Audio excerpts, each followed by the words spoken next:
Magandang araw mga bata! Bago tayo magsimula sa ating aralin ngayon, magsitayo muna ang lahat para sa pagdarasal. Sa ngalan ng Ama, ng Anak, ng Espiritu Santo. Amen. Panginoon, maraming salamat sa araw na ito. Hinihiling po namin ang iyong gabay upang kami ay magtagumpay sa aming bagong aralin at mga gawain. Amen. Sa ngalan ng Ama, ng Anak, ng Espiritu Santo. Amen. Magandang araw ulit mga bata. Kumusta kayo? Kung gayon ay mabuti. Ako ang inyong magiging guro sa asignaturang Filipino. Ako si Ginang Layos. May mga liban ba tayo ngayon? Meron. Kung gayon ay sino ang sekretarya dito? Pakilista ang mga liban ngayon at pakibigay sa akin pagkatapos ng klase. Naintindihan? Salamat. Mayroon akong inihanda ditong gawain bago tayo umusad sa ating bagong aralin. Handa na ba kayo?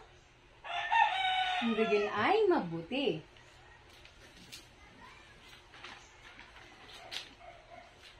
Babasahin ko muna ang panuto. Ayusin ang mga sumusunod na salita at itugma ang mga ito sa tamang description. Unang bilang, pagbibigay ng impormasyon tungkol sa pangyayari. Dito ko isusulat ang inyong mga sagot at susuriin natin yan pagkatapos masagutan ninyo ang lahat ng bilang. Unang bilang, pagbibigay ng impormasyon tungkol sa pangyayari. Pahayag.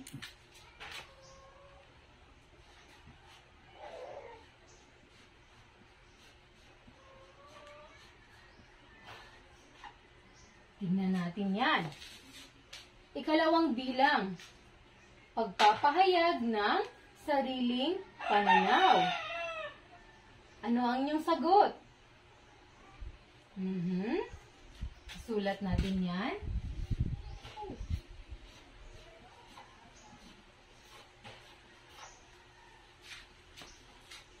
Ikatlong bilang, mahalagang bahagi ng pangyayari. Ano ang inyong sagot? Detalye.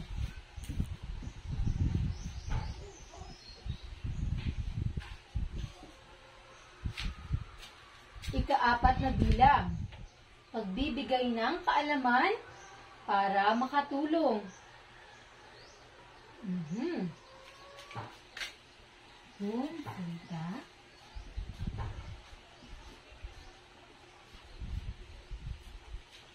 Ikalimang bilang, detalye ng pangyayari. Datos. Ngayon ay ating susuriin kung ang inyong mga sagot ay tama ba o mali. Unang bilang, pagbibigay ng impormasyon tungkol sa pangyayari. Pahayag, magaling. Ito ang tawag ng pagbibigay ng impormasyon tungkol sa pangyayari ay isang pahayag. Ikalawang bilang, opinyon. Tama. Ang pagpapahayag ng sariling pananaw ay isang opinyon. Magaling. Ikatlong bilang, mahalagang bahagi ng pangyayari, detalye. Magaling. Ikaapat na bilang, pagbibigay ng kaalaman para makatulong. Konsulta. Magaling. Ang pagbibigay ng kaalaman para makatulong ay konsulta. Ikalimang bilang, detalye ng pangyayari. Datos. Ito ba ay tama? Tama.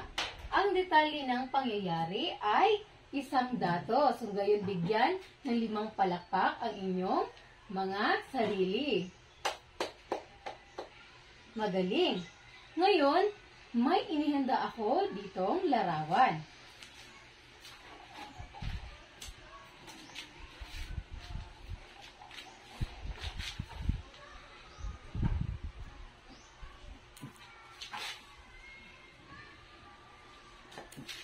Tignan ninyo ng maigi ang larawan sapagkat may mga tanong akong inihanda. Tignan ninyo ng maigi. Unang tanong, ano-ano ang inyong nasaksihan o nakikita sa mga larawang ito? Mga palabas. Magaling. Ano pa? Mga palabas na sikat noon. Anong mga karakter ang inyong nakikita sa larawan? Merong doktor? Ano pa? Sirena. Bida, kontrabida, at iba't ibang mga karakter ang makikita sa iba't ibang mga palabas na inyong nakikita sa larawan. Pangatlo, paano ba ninyo ikinukwento sa inyong kilala o kaibigan ang inyong napanood na palabas o kwento? Maaaring magsimula sa kung ano ang pamagat o kung tungkol saan ang isang kwento. Magaling! Batay sa mga tanong at inyong mga sagot, may ideya ba kayo kung ano ang tatalakayin natin ngayon? Ang tatalakayin natin ngayon ay patungkol sa pag-uulat tungkol sa pinanood. Ano nga ba ang sinasabi nating panonood at pag-uulat? Ang panonood ay isang proseso ng pagmamasid ng manonood sa palabas, katulad na lamang ng iyong pinanood na mga palabas sa isang telebisyon, sa iba't ibang mga media. Yun ay halimbawa na ng panonood. Ano naman ang pag-uulat? Ang pag-uulat ay mabisang paraan ng pagtatalakay o pagbibigay ng impormasyon tungkol sa isang paksa, aralin o gawain. Katulad na lamang ng iyong pagkukwento tungkol sa iyong napanood na palabas. Yun ay halimbawa na ng isang pag-uulat tungkol sa iyong pinanood. Ito rin ay paraan ng paglalahad ng pag-aaral, pagsasaliksik at pagsusuring ginawa tungkol sa mga bagay na nabasa, nasaksihan, o napanood. Sa pag-uulat naman ng iyong pinanood, kinakailangan mo ang detalye ng palabas. Kapag nakuha mo na ang mga kinakailangang mga datos, sipiin at isa-isahin ang mga ito batay sa importansya ng mga datos at impormasyong kinakailangan. At tandaan, ang epektibong pag-uulat tungkol sa napanood kagaya sa mga pelikula, teleserye, o kwento ay nakabase sa kung gaano mo na ilalahad ng wasto ang mga elemento nito. So, ang panonood o ang pag-uulat tungkol sa pinanood ay may mga iba't ibang elemento. May ideya ba kayo kung ano ang mga elemento nito? Ngayon ay tatalakayin naman natin ang elemento ng kwento sa pag-uulat tungkol sa pinanood. Ang una ay ang pamagat. Nakasulat dito ang paksa kung tungkol saan ang isang kwento, katulad na lamang ng mga larawan na ipinakita ko kanina sa inyo. Naroon ang iba't ibang mga pamagat ng mga sikat na palabas noon at ngayon. Naroon ang Jezebel, ano pa nga yun? Badro Pinduko, Abot Kamay na Pangarap, at marami pang iba. Ang ikalawa naman ay ang tauhan. Gumanap na karakter. Ito ang mga karakter na gumanap sa isang palabas o isang kwento. Ang ikatlo naman ay ang tagpuan. Ito ang lugar kung saan nagaganap ang mga pangyayari sa isang kwento o palabas. Ang ikaapat naman ay ang banghay. Ano nga ba ang banghay? Ito ang tamang pagkakasunod-sunod ng mga kaganapan. Ang ikalima naman ay ang pangunahing pangyayari. Ito ang una-unahang kaganapan sa isang palabas o isang kwento. Ang ika-6 naman ay ang tunggalian. Dito nagaganap ang paglalahad sa suliranin. Ang ika-7 naman ay ang kasukdulan. Pinakamataas at pinakapanapanabik na bahagi ng kwento. Ang ika-8 naman ay ang pababang aksyon. Kinalabasan ng kasukdulan. Maaaring masagot sa bahaging ito ang lahat ng tanong na nasa isip ng mga tagapanood o tagapakinig o mambabasa. Mayroon pang 2. May 10 tayong elemento ng kwento sa pag-uulat tungkol sa pinanood. Ang ika-9 naman ay ang wakas. Ano ang wakas? Katapusan ng kwento. Dito na nagtatapos ang isang palabas o isang kwento na ating pinanood. Ang ika-10 naman ay ang refleksyon. Dito natin inilalahad ang ating personal na opinyon hinggil sa ating napanood gaya ng pagbibigay ng mensahe o aral ukol dito.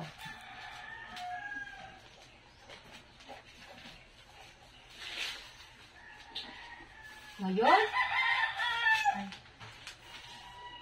ano nga ulit ang mga elemento ng kwento sa pag-uulat tungkol sa pinanood?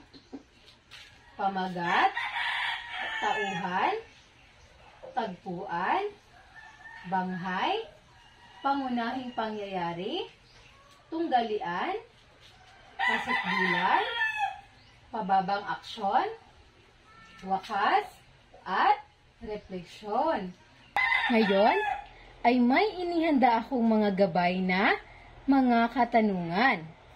Unang tanong, ano ang panunood? Ano nga ulit ang panunood? Proseso ng pagmamasid ng manonood sa palabas, video recording at iba pang visual media. Magaling. Ang ikalawang tanong, anong elemento ng pag-uulat tungkol sa pinanood ang naglalaman ng paksa o kung tungkol saan ang kwento? Magaling. Ito ay ang pamagat. Ang ikatlo naman, dito natin mailalahad ang ating opinyon hinggil sa ating napanood. Ano nga ito? Refleksyon. Magaling. Dito natin mailalahad ang ating mga personal na opinyon hinggil sa ating mga napanood. Ika-4 na tanong, anong tawag sa katapusan ng kwento? Wakas. Magaling. Ang ika-5 naman, paano natin maipapahayag ang ating opinyon mula sa ating napanood na kwento? Sa pamamagitan ng pag-uulat. Magaling mga bata. Sa bahaging ito, bago natin gawin ang ating pangkatang gawain, may ipapakita ako sa inyo na isang kwento. Makinig at panooring mabuti sapagkat may mga gawain akong inihanda na inyong sasagutan pagkatapos ng kwento.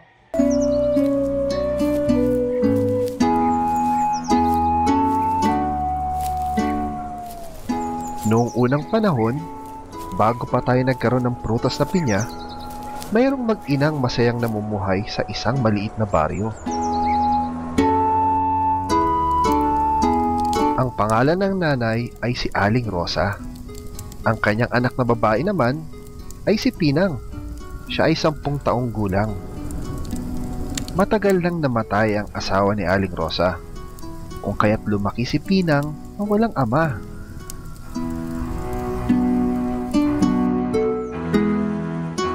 Gusto ni Aling Rosa na lumaking masipag si Pinang, kung kaya tinuturuan niya ito ng gawaing bahay.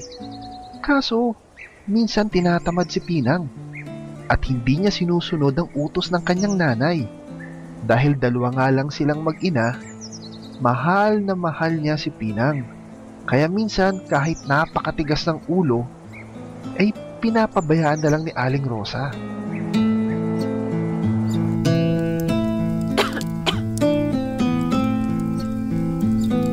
Isang araw, nagkasakit si Aling Rosa.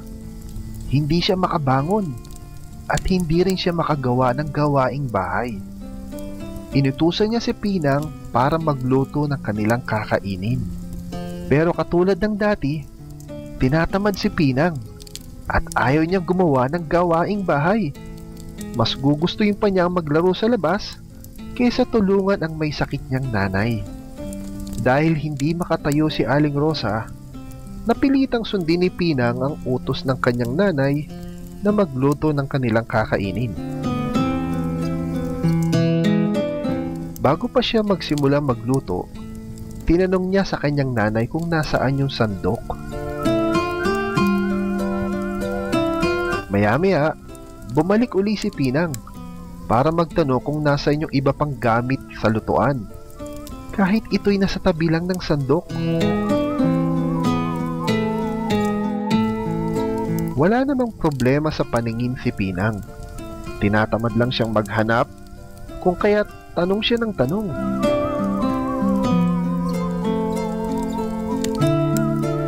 Hindi nagtagal, bumalik na naman si Pinang para magtanong kung nasa na naman ang isang gamit sa lutuan.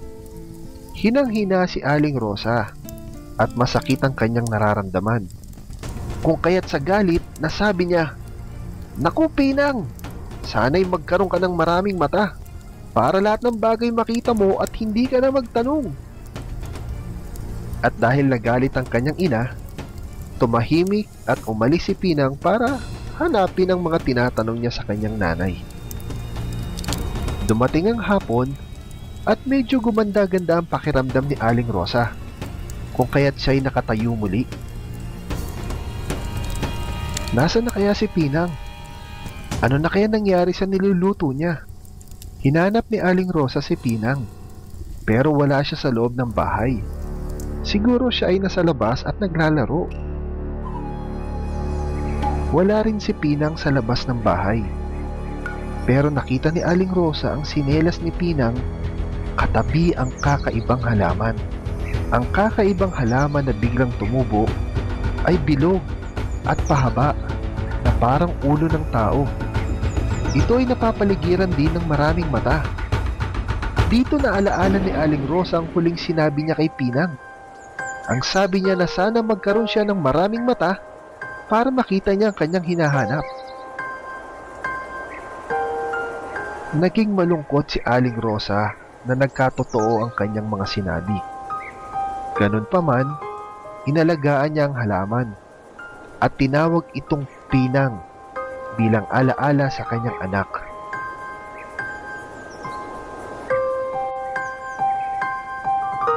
Lumipas ang ilang taon, dumami ang halaman at ito ay tinawag na pinya ng mga kapitbahay ni Aling Rosa. At ito ang alamat ng pinya. Ngayon, may gagawin tayong pangkatang gawain. Hahatiin ko kayo sa 4 na grupo. Bawat grupo ay pipili ng isang leader, sekretarya at ang tagapag-ulat. Ngunit bago tayo magsimula sa ating pangkatang gawain, ano-ano ang dapat tandaan sa pagsasagawa ng pangkatang gawain?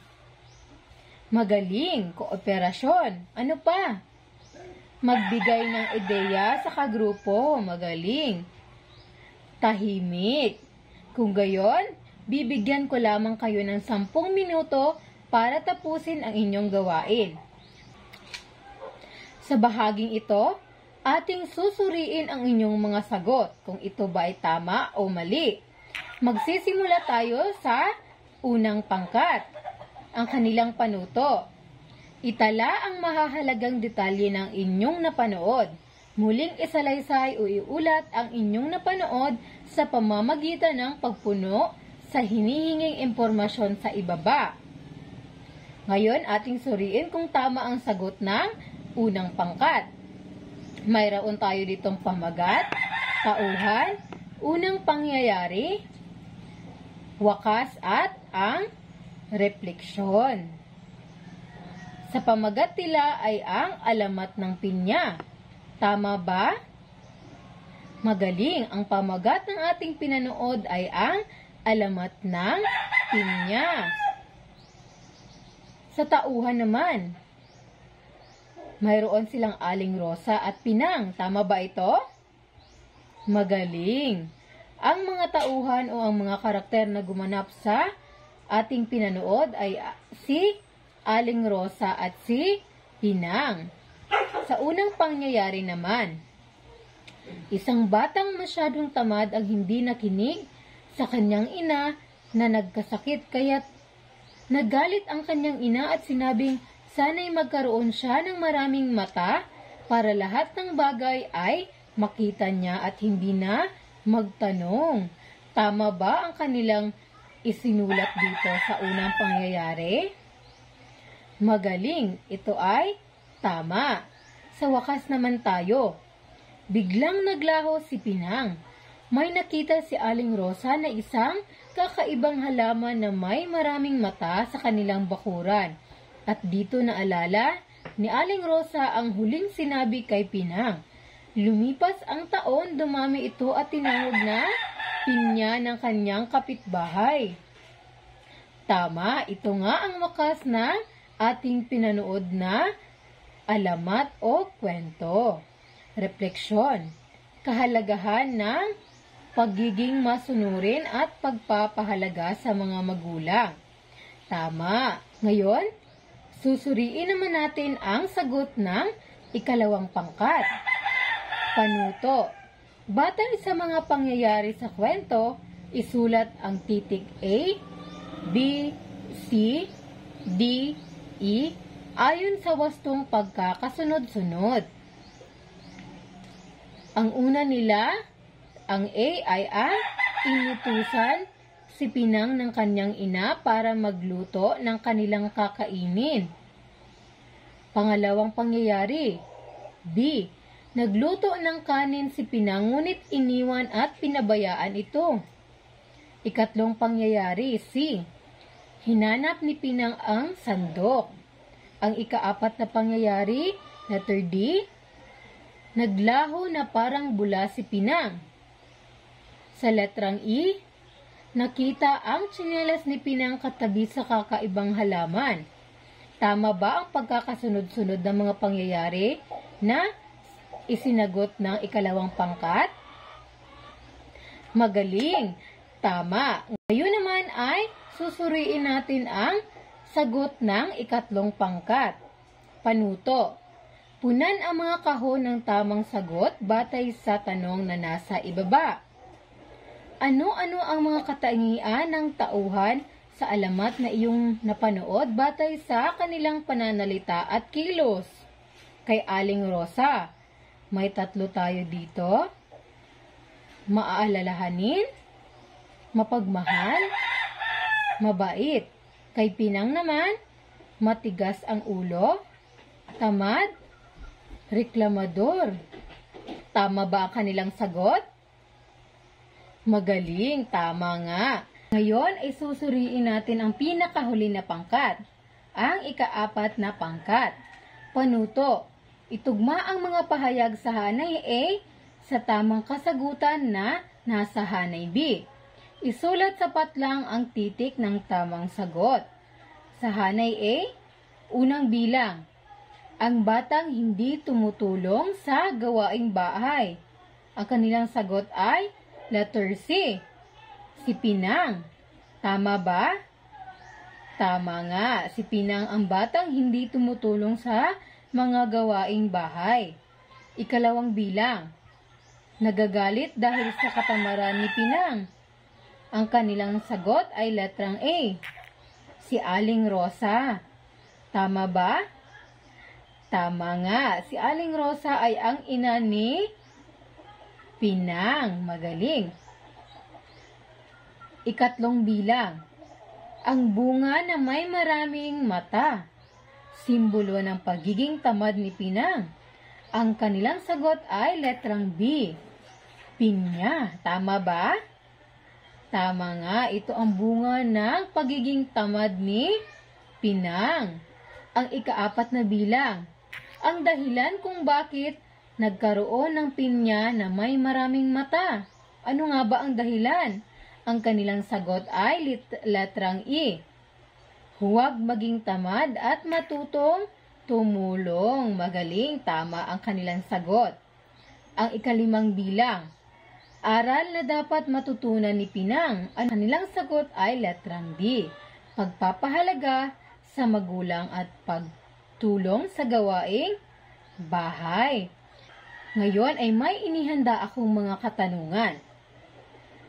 Paano nakakatulong ang pag-uulat ng napanood sa pagpapahayag ng iyong mga opinyon at saloobin? Magaling! Nakakatulong ito upang maipahayag natin ang ating mga nararamdaman at matutunan kung paano magbigay ng opinyon ng malinaw. Ano ang mga mahahalagang bagay na dapat isaalang-alang sa paggawa ng isang epektibong ulat tungkol sa ating napanood? Magaling! Dapat isama ang tamang pagkakasunod-sunod ng mga kaganapan, tauhan, at mga mahahalagang aral na natutunan. Ikatlong bilang. Bakit mahalaga na isama ang mga pangunahing elemento ng kwento sa iyong ulat? Mahalaga ito upang maipakita ang kabuuang ideya ng kwento at matulungan ang iba na maunawaan ito ng mas mabuti. Magaling mga bata at naintindihan ninyo ang ating aralin ngayong araw. Sa bahaging ito, may inihanda na naman akong gawain na inyong sasagutan. Panuto. Lagyan ng check kung ang pahayag ay tama batay sa iyong natutunan tungkol sa pag-uulat ng napanood at ekes kung hindi. Susuriin natin ang inyong mga sagot pagkatapos ng sagutan ang lahat ng bilang. Naintindihan ba? Magaling. Unang bilang. Ang refleksyon ang paglalahad ng sariling opinyon o mensahe tungkol sa napanood. Ang inyong sagot ay? Check. Ikalawang bilang. Ang pamagat ng isang ulat ay dapat naglalaman ng lugar kung saan naganap ang kwento. Tama ba ito o mali? Ano ang inyong sagot? Ekis. Ikatlong bilang. Mahalaga ang pagkakasunod-sunod ng mga kaganapan sa paggawa ng ulat. Ano ang inyong sagot? Check. Ang ikaapat na bilang. Ang tauhan ay tumutukoy sa mga karakter na gumanap sa kwento o palabas. Ano ang inyong sagot? Check. Ang ikalimang bilang. Sa pag-uulat, hindi na kailangang alalahanin ang tagpuan ng kwento. Ano ang inyong sagot? Ekis. Ngayon ay ating susuriin ang inyong mga kasagutan. Sa unang bilang, ang inyong sagot ay check. Ang refleksyon ang paglalahad ng sariling opinyon o mensahe tungkol sa napanood. Tama. Ito nga ay refleksyon. Ikalawang bilang. Ang pamagat ng isang ulat ay dapat naglalaman ng lugar kung saan naganap ang kwento. Ang sagot ninyo ay ekis. Tama. Ang tamang sagot dito ay tagpuan. Magaling. Ikatlong bilang. Ang sagot ninyo ay check. Mahalaga ang pagkakasunod-sunod ng mga kaganapan sa paggawa ng ulat. Tama. Ikaapat na bilang. Ang inyong sagot ay check. Ang tauhan ay tumutukoy sa mga karakter na gumanap sa kwento o palabas. Tama. Ikalimang bilang. Ang inyong sagot ay ekis.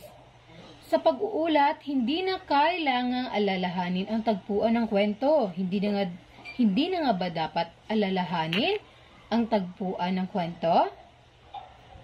Siyempre, ito ay ekes o mali. Tama ang inyong mga sagot. Bigyan ng 5 palakpak ang inyong mga sarili. 1, 2, 3, 4, 5. Ngayon ay may inihanda ako rito ang mga tanong na inyong sasagutan. Basahin ng mabuti ang bawat tanong at piliin ang letra ng tamang sagot. Unang bilang. Alin sa mga sumusunod ang tumutukoy sa tamang pagkakasunod-sunod ng mga kaganapan sa isang kwento o palabas? A. Refleksyon. Letrang B. Banghay. Letrang C. Tauhan. At D. Tagpuan. Magaling. Ito ay banghay. Ikalawang bilang. Ano ang tawag sa bahagi ng kwento kung saan naganap ang paglalahad ng suliranin? Letrang A. Tunggalian. Letrang B. Kasukdulan. C. Pababang aksyon. D. Pangunahing pangyayari. Magaling.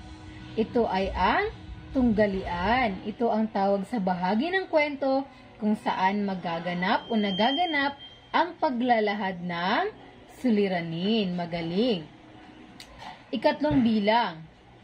Si Ana ay nanood ng pelikulang tungkol sa isang bayani. Ano ang unang dapat niyang gawin para makabuo ng mahusay na ulat? Letrang A. Gumawa ng refleksyon agad. Letrang B. Isa-isahin ang tauhan at tagpuan. Letrang C. Kunin ang mga detalye ng palabas. Letrang D.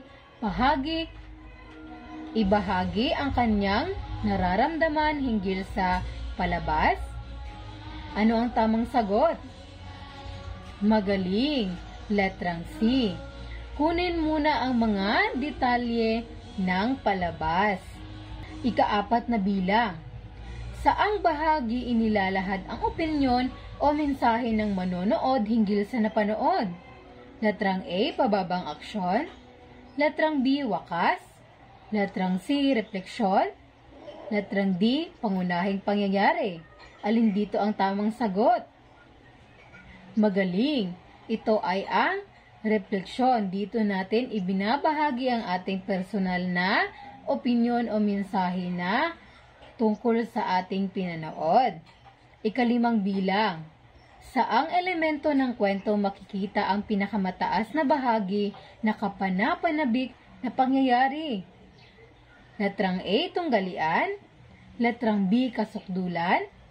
Letrang C. Pababang aksyon. Letrang D. Pangunahing pangyayari. Alin dito ang tamang sagot? Magaling. Ito ay ang kasukdulan. Magaling mga bata dahil may natutunan nga kayo sa ating bagong tinalakay o ating bagong aralin.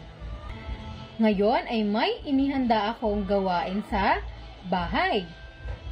Panuto. Manood tungkol sa kwento ng buhay ng isang tao na itinampok sa telebisyon. Ano-ano ang kanyang mga karanasan sa buhay na kanyang ibinahagi sa mga manonood na tiyak na kapupulutan ng aral at magsisilbing inspirasyon para sa lahat.